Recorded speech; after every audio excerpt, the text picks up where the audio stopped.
दोस्तों welcome back to another revision video of audit. आज की इस रिवीजन वीडियो में हम पढ़ेंगे फॉरेंसिक ऑडिट के बारे में। वीडियो काफ़ी फास्ट होगी बिकॉज एग्जाम डे के लिए बन रही है video. I will try to complete this video in 10 minutes. तो स्टार्ट करते हैं बिना टाइम वेस्ट करें। इसकी पीडीएफ आपको मिल जाएगी मेरे टेलीग्राम चैनल पे CA तुषार कालरा, वहाँ पे जाके आप फाइल सेक्शन से निकाल सकते हैं। तो स्टार्ट करते हैं। फर्स्टली एक क्वेश्चन आता है कि ICAI का स्टडी मटेरियल के सारे क्वेश्चन इसमें कवर हो गए नोट्स में। 2 पेज में नोट्स खत्म है सारे, ये ड्यू डिलिजेंस की तरह ही। तो पहला क्वेश्चन आता है कि what is meaning of forensic audit. देखो फॉरेंसिक ऑडिट का मीनिंग मैं आपको बताता हूँ ICAI की लैंग्वेज में। It is application of financial skills and investigative mentality to unresolve issue. यहाँ पे हम यूज़ करते हैं फाइनेंशियल स्किल्स और इन्वेस्टिगेटिव हमारा माइंडसेट रिजॉल्व करने के लिए कौन से इश्यूज, फ्रॉड का, एम्बेजलमेंट का या फिर अदर फाइनेंशियल क्लेम्स का। दूसरा क्वेश्चन आता है ICAI का कि when there is a need for forensic audit. Forensic audit की नीड कब होती है?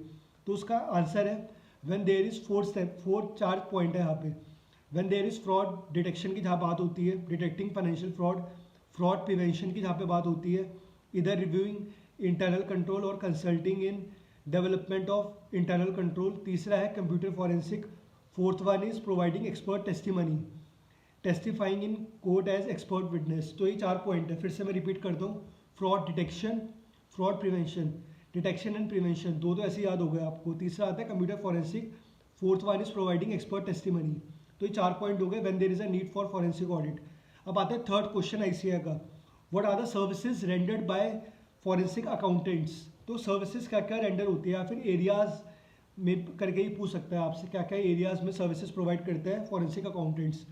तो इसके लिए मैंने एक निमोनिक बना रखी है, बहुत ईजी है। चैप्टर क्या है? ये चैप्टर का नाम है फॉरेंसिक ऑडिट, मतलब इन्वेस्टिगेटिव माइंडसेट। यहाँ पे आपने CID अगर देखा होगा तो वैसा ही है कुछ है, तो इसकी निमोनिक भी वैसी ही है।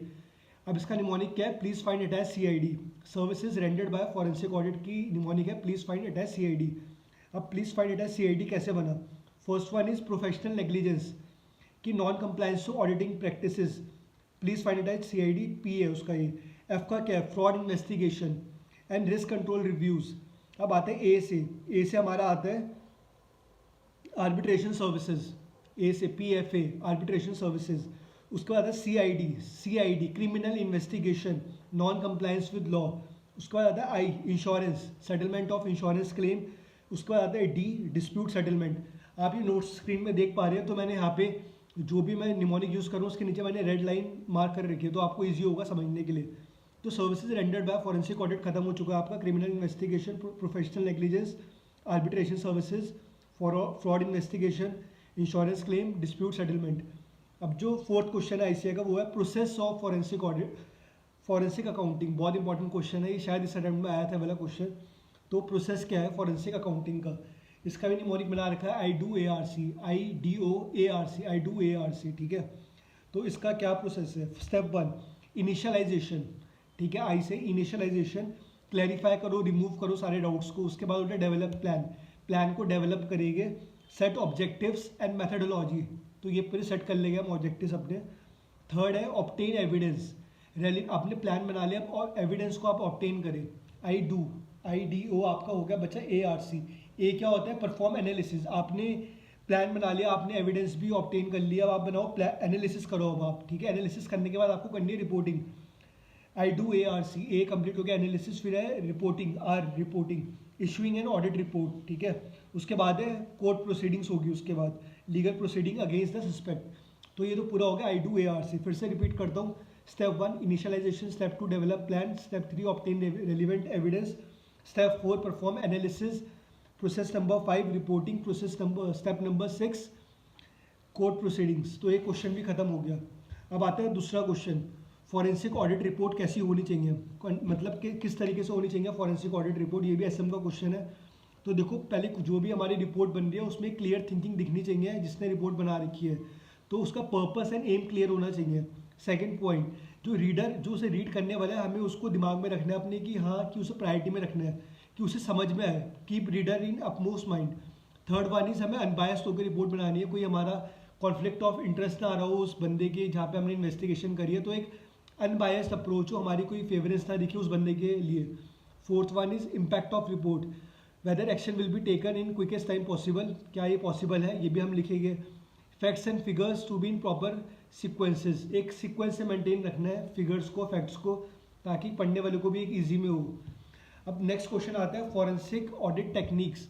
ये क्वेश्चन को थोड़ा आपको इन डेप्थ भी थोड़ा सा पढ़ना पड़ेगा अपनी बुक से, थोड़ा थोड़ा पढ़ना, कुछ इंपॉर्टेंट मार्क कर लेना, हाईलाइट्स कर लेना, पूरा पूरा नहीं पढ़ना आपको। अब मैं आपको बताऊंगा इसकी हेडिंग्स और इसकी हेडिंग्स को याद कैसे करना है, निमोनिक बना रखा है मैंने। तो क्वेश्चन क्या है, फॉरेंसिक ऑडिट टेक्निक्स। तो यहाँ पे समझते हैं। तो इसकी टेक्निक ये है कि जीएम ने टीसीजी में सीडीएल का ऑडिट करा। जीएम ने टीसीजी में सीडीएल का ऑडिट करा। जीएम को आप समझ सकते हो जनरल मैनेजर। मान लो ऐसा होता नहीं है, बट मान लो जीएम ने टीसीजी में सीडीएल का ऑडिट करा।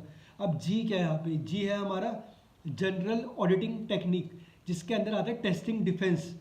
अभी आप इतना याद रखो, एक एमसीक्यू अगर आ गया आप इजीली आइडेंटिफाई कर पाओ कि ये फॉरेंसिक ऑडिट टेक्निक है, सर्विस नहीं है, क्योंकि इस पे एमसीक्यू भी आ सकता है। और अगर आपको ये पता है ना ये चीज़, तो आपका एमसीक्यू चुटकियों में सॉल्व होगा। तो आपको एमसीक्यू के पर्पस के लिए भी पढ़ना है आपको अच्छे से। तो फिर से पढ़ते हैं। मैंने कहा कि जीएम ने टीसीजी में सीडीएल का ऑडिट करा। First one is GM general auditing technique. अब उसके बाद आता है एम से। देखो इससे ही मैंने टिक कर रखे हैं, अंडरलाइन कर रखे हैं मैंने कौन कौन सा निमोनिक कहाँ पे यूज़ हो रहा है। तो एम से आता है स्टैटिस्टिकल एंड मैथमेटिकल टेक्निक, जिसमें आता है ट्रेंड एनालिसिस, रेशियो एनालिसिस। उसके बाद आता है हमारा टीसीजी, सारे लाइन से ये technology based digital forensic technique.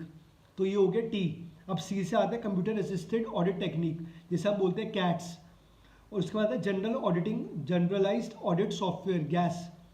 जिसके बाद आता है कॉमन सॉफ्टवेयर टूल, CST।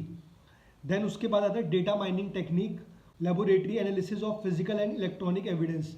तो ये था फॉरेंसिक ऑडिट टेक्निक्स। एक बार आपको खुद भी पढ़ना पड़ेगा मेरे पढ़ाने के बाद, फटाफट आप रिवाइज कर लेना नोट से, इजी हो जाएगा आपके लिए। दोस्तों नेक्स्ट क्वेश्चन जो कि आईसीएआई की बुक में लिखा हुआ है, उस क्वेश्चन है what points must be consider by management while appointing forensic auditor. Forensic auditor को अपॉइंट करते हुए कौन सी बातों का ध्यान रखना पड़ता है। तो दो बातों का ध्यान रखना पड़ता है, एक तो कैरेक्टरिस्टिक्स और स्किल्स। अब इससे पॉइंट्स आते हैं, कैरेक्टरिस्टिक्स में क्या पॉइंट होगी और स्किल्स में क्या पॉइंट होगी, वो हम डिस्कस करते हैं। सो कैरेक्टरिस्टिक्स में क्या पॉइंट आएगी, देखो बंदा होना चाहिए साउंड प्रोफेशनल जजमेंट का, और दूसरा पॉइंट होना चाहिए स्केप्टिज्म हो बंदे में, कॉन्फिडेंस हो, क्रिएटिविटी हो, क्यूरियोसिटी हो, स्ट्रॉन्ग विजुअलाइजेशन एंड इमेजिनेशन हो, आउट ऑफ बॉक्स थिंक बंदा करता हो। तो ये पॉइंट्स थे कैरेक्टरिस्टिक्स के। अब बात करते हैं स्किल्स, क्या क्या स्किल्स होनी चाहिए उसमें। अकाउंटिंग की स्किल होनी चाहिए भैया आप में, ऑडिटिंग की आप में स्किल होनी चाहिए, ऑडिटिंग स्टैंडर्ड्स की, आईटी की स्किल होनी चाहिए, लीगल फ्रेमवर्क आपको पता होना चाहिए, डेटा एनालिटिक्स आपको आता हो थोड़ा बहुत, criminology, investigative techniques, evidence gathering, तो आपको ये सब आना चाहिए, स्किल्स आपकी होनी चाहिए ये। दोस्तों जो नेक्स्ट क्वेश्चन है वो नेक्स्ट क्वेश्चन है forensic accounting analysis versus audit. अब हम बात करेंगे पहले फॉरेंसिक अकाउंटिंग की क्या क्या पॉइंट्स उसमें कवर होते हैं। तो देखो सबसे पहली बात, forensic accounting is in response to an event. दूसरा फाइनेंशियल इन्वेस्टिगेशन है ये। थर्ड वन इसकी फाइंडिंग्स जो है वो कोर्ट में यूज़ होगी to resolve dispute. Fourth one is यहाँ पे यूज़ होती है इन्वेस्टिगेटिव मेंटेलिटी, एक आपको इन्वेस्टिगेटिव वाली सोच आपको रखनी पड़ती है। अब मैं बताता हूँ ऑडिट में क्या होता है। ऑडिट है मैंडेटरी, ये एक स्टैट्यूटरी कंप्लायंस के थ्रू आपको करना होता है, आपका ज़रूरी है आपको करना, कोई रिस्पॉन्स इसके लिए कोई इवेंट का होना ज़रूरी नहीं है, आपको करनी है ऑडिट।